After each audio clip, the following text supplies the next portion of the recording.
Welcome back to another episode of Cookies to Slay, my holiday series for anything but boring cookies.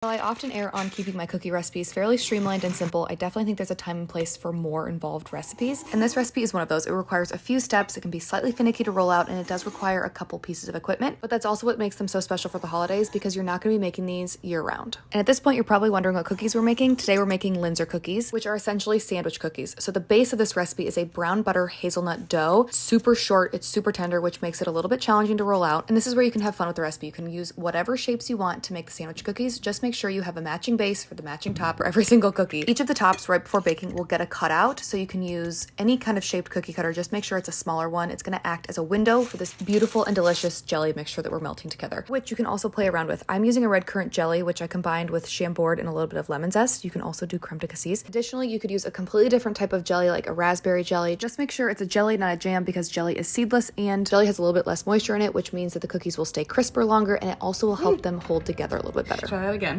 Here they are.